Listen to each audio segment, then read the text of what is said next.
Hello and good morning. This is Mike Lodge. I'm glad that you have joined me.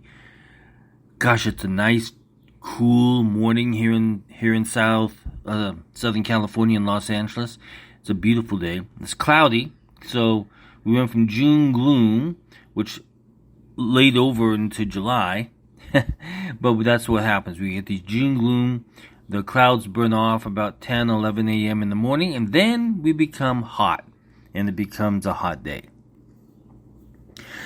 I don't know if you've been watching X and all these other social media channels, but you see Rosie O'Donnell coming on X and saying that it looks like the president could go ahead and have people assassinated, and then the congresswoman said, well, I guess Biden could go ahead and assassinate the Supreme Court. We're seeing remarks like this that are so stupid, so out of this world, that I'm really surprised. And then you have the President of the United States coming out and condemning the Supreme Court for their decision on Trump's lawsuit against the United States government, on presidential immunity, on his work as president. So they're coming out because they're upset because Trump won this, and that it really does protect them also, but they're not going to admit it. But they know that it protects them also, that when Biden leaves office, he will not be prosecuted for work that he did as president. But that does not include assassinations.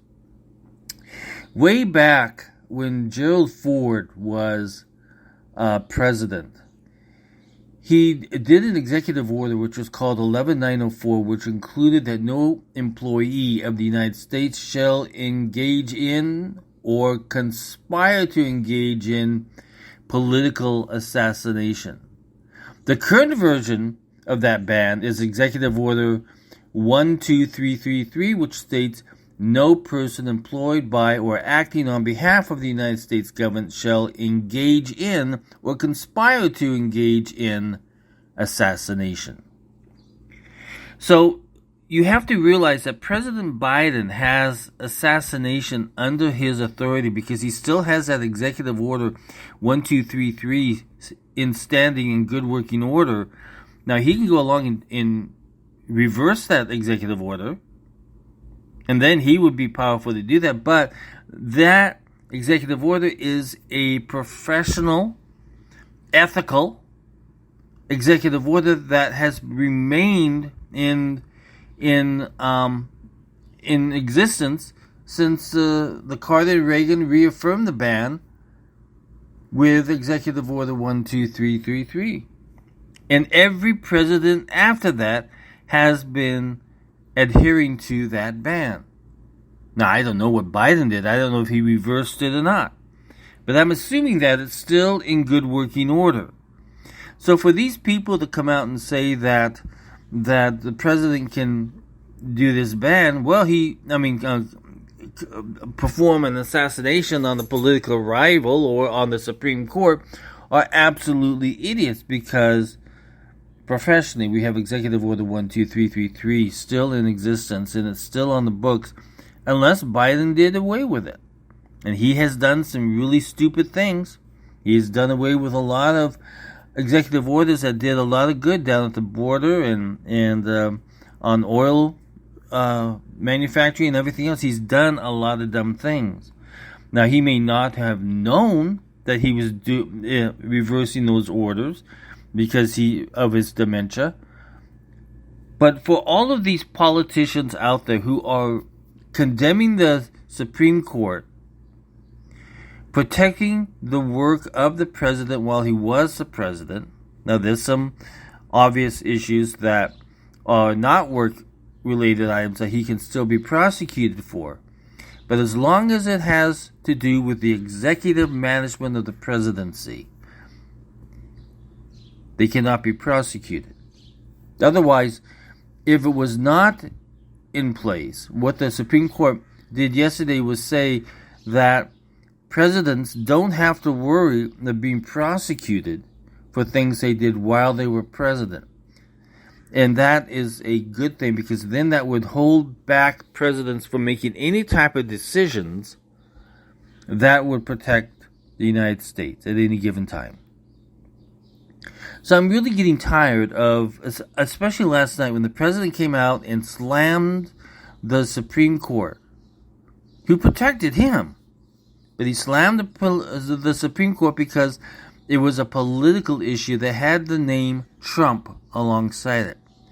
What Trump did is actually protect other presidents in the future, now and in the future, or even in the past, because it talks about going back after Obama for a whole bunch of different things.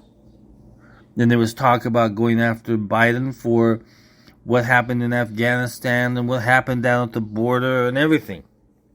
So it did protect the president the current president on his decisions as president in the job of president.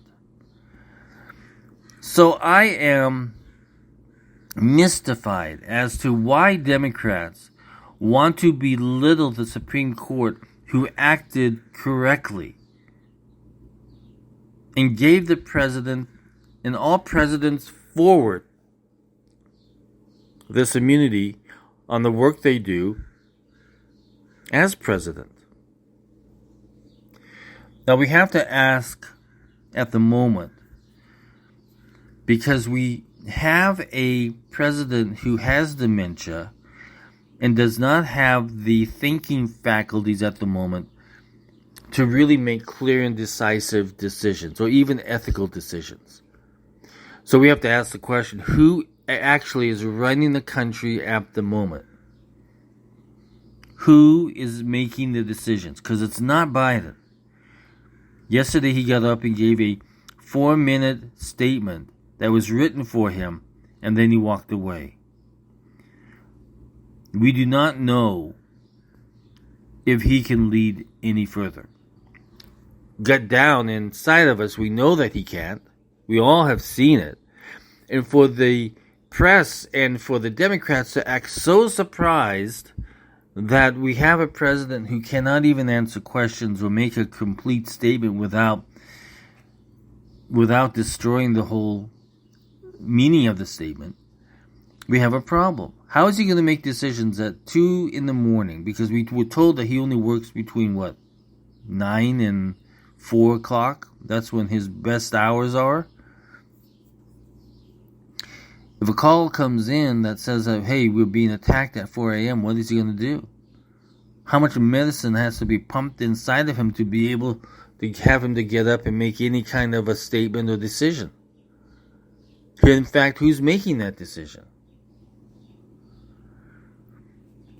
We really have a problem here. And by the way, I did not vote for Jill Biden to be running the nation. I voted for an individual who did not get the job, but someone did get that job, called Joe Biden, and he is the one that is in that based upon alleged votes. So he has to be able to make those quick and responsive decisions. But if he's not in a mental state to be able to do that, then we have no leader, and there are people around him who are then managing the presidency of the United States, making decisions on behalf of the president, making it appear that he's okay, but in real life he's not cognizant to be able to make decisions. So that's my views for today. But we have a very serious situation when the president gets up and condemns the Supreme Court. Remember, there are 3 functions of government, and each one is to act independently and to be watching over the other one to make sure that they're not goofing up. But we have people out there today who are making really wild accusations about what the Supreme Court did. In actuality, they protected the president for him to be able to make decisions while he's president and not get prosecuted down the line.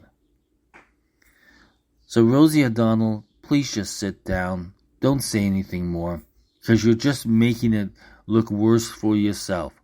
A fearmonger. The president, a fearmonger.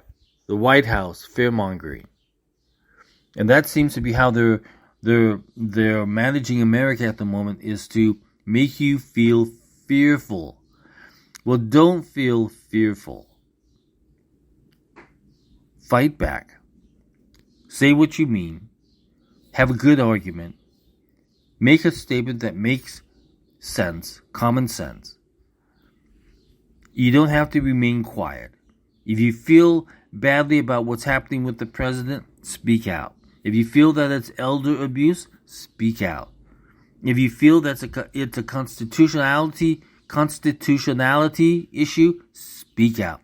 If you feel it's a national security issue, speak out.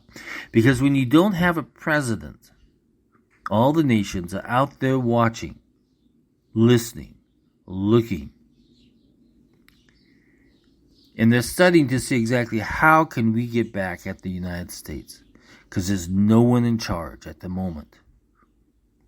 So we have that in America that is sitting here idle with no leadership in charge.